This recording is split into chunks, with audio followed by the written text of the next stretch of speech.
tuloy-tuloy na po tayo sa ating susunod na video. Tabay po.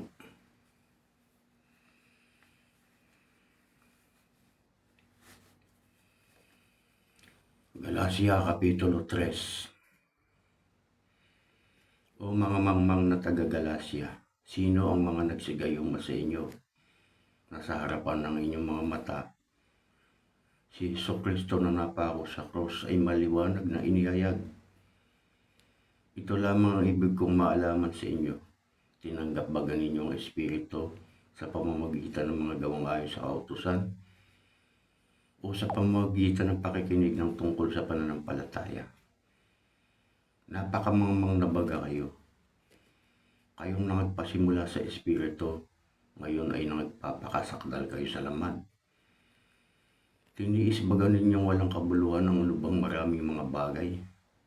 Kung tunay ngang walang kabuluhan, siya na nagbibigay nga sa inyo ng Espiritu at gumagawa ng mga himala sa gitna ninyo, ginagawa baga sa pamamagitan ng mga gawang ayon sa kautusan o sa pakikinig ng tungkol sa pananampalataya? Gaya nga ni Abraham na sumampalataya sa Diyos at ito'y ibinilang na katwiran sa kanya. Talastasin nga ninyo na ang lahat ng sa pananampalataya, ang mga yaon ay mga anak ni Abraham. At sapagkat ipinakita na ng kasulatan na aariing ganap ng Diyos ang mga hintil sa pamamagitan ng pananampalataya, ay ipinangaral na ang ebanghelyo ng una kay Abraham na sinasabi, sa iyo ay pagpapalain ang lahat ng mga bansa. Kaya't ang lahat ng sa pananampalataya ay pinagpapala kay Abraham na may pananampalataya. Sapagkat ang lahat na sa mga gawang ayon sa kautusan ay nasa ilalim ng sumpa.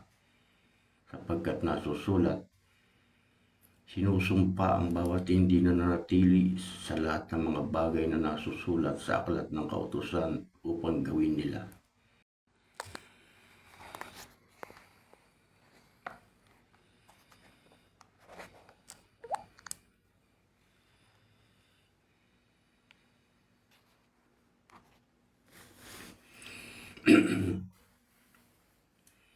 Hello ulit, tuloy-tuloy na po tayo sa ating susunod na video.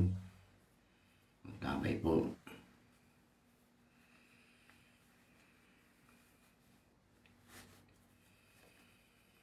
Galacia Kapitulo 3. O mga mangmang na taga-Galacia, sino ang mga nagsigayong sa inyo?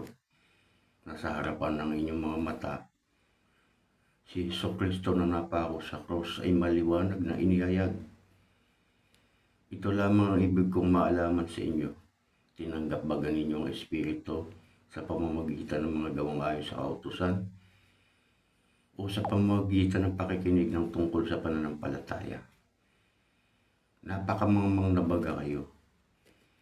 Kayong nagpasimula sa Espiritu, ngayon ay nagpapakasakdal kayo sa laman. Tiniis baga ninyong walang kabuluhan ang lubang maraming mga bagay? Kung tunay ngang walang kabuluhan, siya na nagbibigay nga sa inyo ng Espiritu at gumagawa ng mga himala sa gitna ninyo, ginagawa baga sa pamamagitan ng mga gawang ayon sa kautusan o sa pakikinig ng tungkol sa pananampalataya?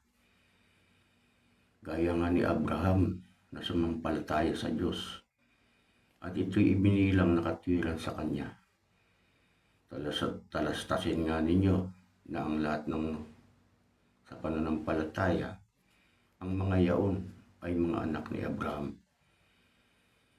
At sapagkat ipinakita na ng kasulatan na aariing ganap ng Diyos ang mga hintil sa pamamagitan ng pananampalataya, ay ipinangaral na ang ebanghelyo ng una kay Abraham na sinasabi, sa iyo ay pagpapalain ang lahat ng mga bansa.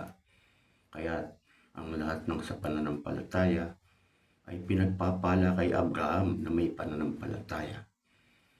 Sapagkat ang lahat na sa mga gawang ayon sa kautusan ay nasa ilalim ng sumpa, sapagkat nasusulat, sinusumpa ang bawat hindi na nanatili sa lahat ng mga bagay na nasusulat sa aklat ng kautusan upang gawin nila.